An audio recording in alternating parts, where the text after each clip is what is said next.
Halo teman-teman, pada kesempatan hari ini saya akan mencoba menjelaskan mengenai peran pemerintah daerah dan masyarakat dalam pengelolaan lingkungan hidup. Pastinya kalian semua penasaran kan dengan penjelasan ini? Yuk kita simak pembahasannya. Peran pemerintah dalam pengelolaan lingkungan hidup. Pemerintah sebagai lembaga tertinggi dalam suatu negara berwenang untuk mengatur ataupun mengendalikan apa saja yang berkaitan dengan pengelolaan lingkungan hidup di Indonesia. Dan dalam Undang-Undang Dasar 1945, Amandemen keempat dalam pasal 33 yang mengatur tentang sumber-sumber negara dan kekayaannya digunakan sebesar-besarnya untuk kemakmuran rakyat. Untuk mengimplementasikan hal tersebut, maka pemerintah melakukan hal-hal sebagai berikut. Mengatur dan mengembangkan kebijaksanaan dalam rangka pengelolaan lingkungan hidup, mengatur penyediaan, peruntukan, penggunaan, pengelolaan lingkungan hidup, dan pemanfaatan sumber daya alam termasuk sumber genetika, mengatur perbuatan hukum dan hubungan hukum antara orang lain atau subjek hukum lainnya, serta perbuatan hukum terhadap sumber daya alam dan sumber daya buatan termasuk sumber daya genetika, mengendalikan kegiatan yang mempunyai kewajiban yang mempunyai dampak sosial, mengembangkan pendanaan bagi upaya pelestarian fungsi lingkungan hidup sesuai peraturan perundang-undangan yang berlaku.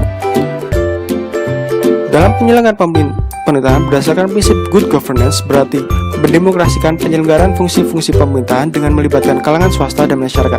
Aspek demokrasi ini mencegah dominasi salah satu pihak, utamanya pemerintah, terhadap pihak lain dalam pengelolaan kepentingan publik, termasuk pengelolaan sumber daya alam dan lingkungan hidup. Salah satu indikator keberhasilan demokrasi adalah adanya kontrol dan transparansi yang dapat menegasikan segala bentuk distorsi dan deviasi. Kontrol yang kuat baik dalam bentuk aturan maupun kebijakan sejatinya memberikan efek jera atas berbagai penyimpangan yang terjadi. Selanjutnya saya akan menjelaskan mengenai strategi pengembangan lingkungan hidup.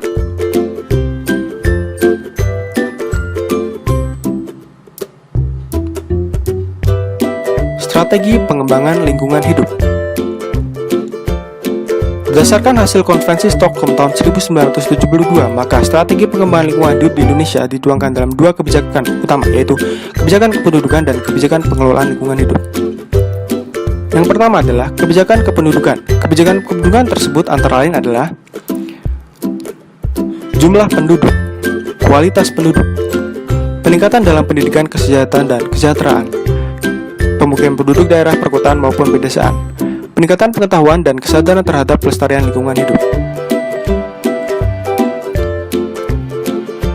Kebijakan pengelolaan lingkungan hidup. Kebijakan tersebut antara lain adalah pengelolaan pertanian, pertambangan dan industri, kegiatan penunjang yaitu ilmu, teknologi, peraturan dan sanksi, dan pendayagunaan kekayaan laut. Baik, selanjutnya kita beralih pada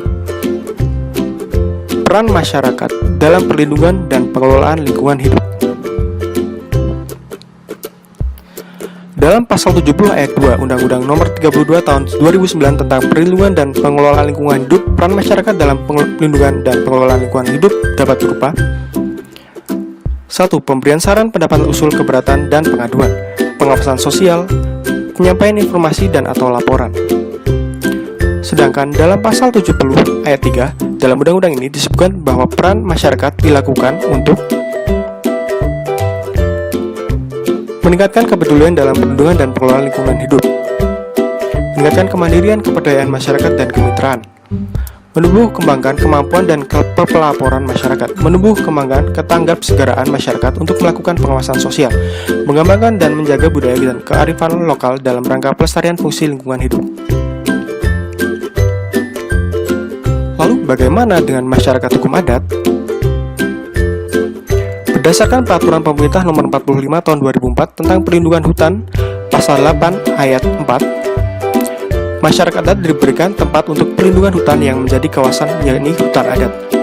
Perlindungan kawasan hutan oleh masyarakat adat dilaksanakan berdasarkan kearifan tradisional yang berlaku dalam masyarakat adat yang bersangkutan dengan pendampingan dari pemerintah provinsi dan pemerintah kabupaten atau kota. Masyarakat hukum adat berperan untuk turut serta menjaga dan melestarikan kawasan lingkungan hidup wilayahnya. Peningkatan kesadaran lingkungan dapat kita lakukan melalui pertama, meningkatkan sikap humanisme melalui sosialisasi, materi pelestarian lingkungan dan pendidikan agama dengan pendekatan terpadu, pembinaan kesadaran lingkungan melalui habituasi berbasis media sosial, dan pemerintah harus tegas menindak pelaku-pelaku pengrusakan lingkungan agar dapat menimbulkan efek jera kepada pelakunya. Perizinan lingkungan diatur dalam pasal 36 sampai 41 Undang-Undang Nomor 32 Tahun 2009 tentang perlindungan dan pengelolaan lingkungan hidup. Kemudian, Peraturan Pemerintah Nomor 27 Tahun 2012 tentang izin lingkungan.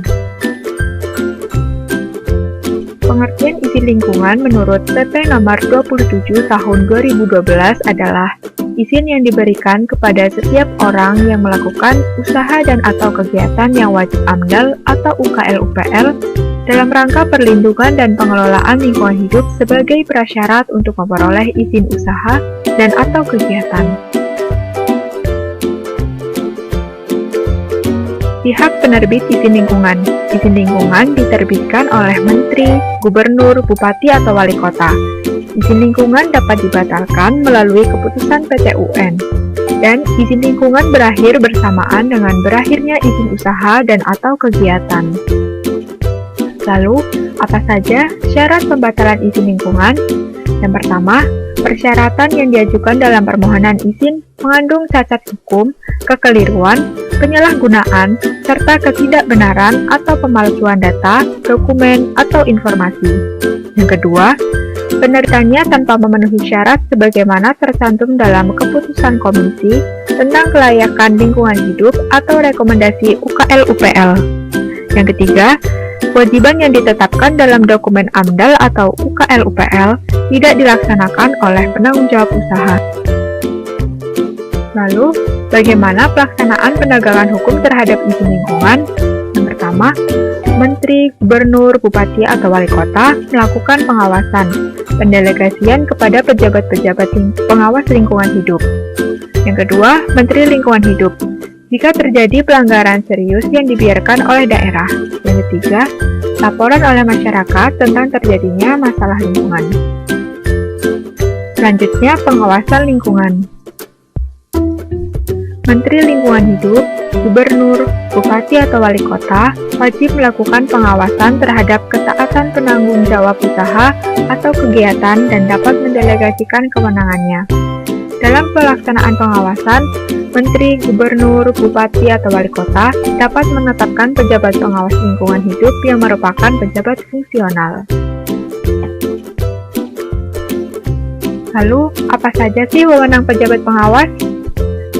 Wewenangnya yaitu melakukan pemantauan, meminta keterangan, membuat salinan dari dokumen dan atau membuat catatan yang diperlukan, memasuki tempat tertentu, memotret, lalu membuat rekaman audiovisual, mengambil sampel, memeriksa peralatan, memeriksa instalasi dan atau alat transportasi, dan atau menghentikan pelanggaran tertentu. Sekian hasil pemaparan kami terkait dengan peran pemerintah daerah dan masyarakat dalam pengelolaan lingkungan hidup. Kami harap kalian semua memahami apa yang kami sampaikan. Terima kasih.